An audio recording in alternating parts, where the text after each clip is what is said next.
frosty July morn, when I kicked the sheets and greeted the dawn, I grabbed my jacket and dash at 2 and headed off on my tri-state to 650cc's of Chester power.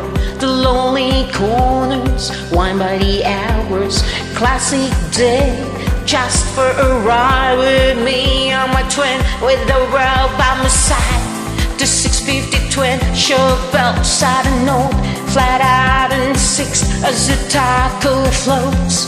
The vibes don't exist, no rides with the bars. My hands grip tight and still no cars. The needle sits on a steady 80, then flickers back to a to and a fro. I banked her deep into a happy band, script to pass, but it's at the end. I dropped down to a lower key, hit the throttle and grinned mid-feet. I cranked her over and power her on, script to pay, but nothing's wrong. Backed up again and under strain, power her on and feels great. There's no place I think I'd rather be than chill in the country on a 650cc. 650cc, 650cc, 650cc. That 650 twin, your belts I know, flat out and 6 as the tackle floats. The vibes don't exist, no runs with the bars. My hands grip tight and still no cars. There's no place I think I'd rather be than chill in the country on a 650cc's.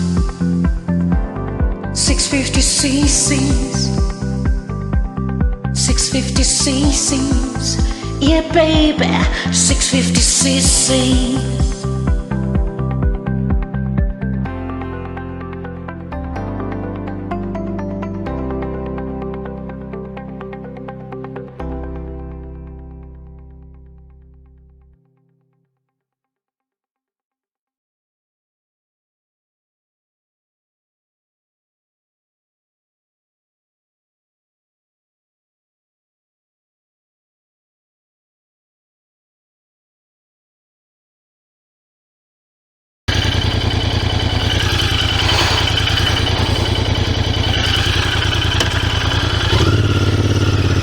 Okay guys, thanks for tuning into the channel today. Let's go for a run down this road. We'll talk about the first 500 Ks I've put on this bike since I purchased it, I don't know, 3 weeks ago, something like that. Well, so far the experience on this bike's been pretty good. In case it's the first time into the channel, this is a 650 Interceptor, 2019 model, in a glitter and dust or chrome version. Yeah, so overall my experience on the first 500 Ks has been actually pretty good. All the way through, right from the very start, I've really had no issues with the bike as far as starting or dead spots or any of the things that sometimes you associate with some of the Enfields. So I found right from the very start this is a bike you can come out and get on and get right into it. Just turn the key, press the button, give it a couple of minutes to warm up, and you can get on the bike and get out along the road and enjoy the ride. The best thing I found with this bike, on the run-in period you can go up to 4,000 revs. In the early stages up to I think the first 300 kilometres I narrowed the revs down to 3,000 revs, or 80 kilometres an hour, and that give me a top speed of 80 kilometres, or an 80 kilometre an hour top burst, and you know, that was fairly usable. From 300 kilometres up to what it is now, where I've just almost clocked 500, I've been running about the 4,000 revs, and that gives me a usable top speed up to 100 kilometres an hour, or to magic 60 mile an hour. And the bike is performing you know, really well. So if you ask me any major dramas with the bike since I've had it, the bike has really performed really well in all areas. Like the two areas, if any, I've done any adjustments to. From when I picked the bike up and at exactly the 300 mark, I thought I was leaning a little bit further than I should over the handlebars, and to combat that, I undone the X on the handlebars and pulled the bars a little bit closer to me, and I find now that side of the riding position is a little bit more comfortable and not as hard on the shoulders or wrists. And the other thing is exactly on the 300Ks, I noticed in that first 300K spurt, I got something like maybe, I think it could have been at least 10 false neutrals going from 5th to 6th gear. So the first thing I was concerned about, maybe it was a run-in oil, because I had one of these Interceptors before, in case you hadn't been to the channel, and never had that problem with that bike. So first thing I thought it might have been the run-in oil that was causing the problem, because it's purchased from a different dealer. Maybe they used a different oil, I don't know, they may not. But anyway, that's beside the point. So that was one thing that sort of struck me mind. And the other thing, I thought maybe the shifter could be at a different angle, and that could be causing a bit of drama. So once I got home, I measured the shifter, and it was sitting off the ground, like on level ground when I did the measurement, exactly 31 centimetres. So I dropped it to 29.5 and took it out for a run, and although the problem hasn't totally gone away, from 300 up to virtually 500 kilometres now, and I've been out doing a bit of road riding, I've only scored one false neutral in the 200 kilometres I've travelled since I've dropped the gear shifter. So maybe in the beginning it could have been up a little bit higher than it should have been, and it was causing me a bit of a problem when I was reaching a little bit more than I should have. But we'll see what happens there. So that's something I'll look at further down the track.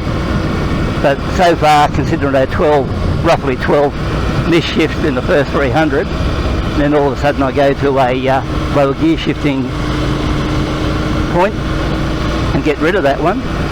That's something to think about. So the bike's due now for its first service, and I've decided to have a go at, I'll do the oil and filter change myself. I've decided I'll use an oil, I usually use, well actually I've changed my mind now. The stuff I usually use is not as important at the moment now, so I'm going to go for a brand called Silkaline. It's pretty hard to get in Australia and almost impossible to get where I live, so I had to order it in. It's not really cheap either. It works out at $110 for a 4 litre container, and then $30 to freight it. So that's $140 for the oil, and then $30 to purchase the filter. Might pull up here for a minute.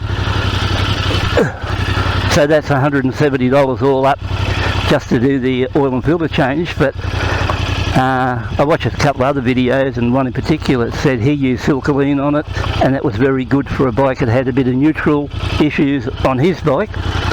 And I was thinking maybe that might help this one. So it's interesting to see what happens in that line, and we might give that a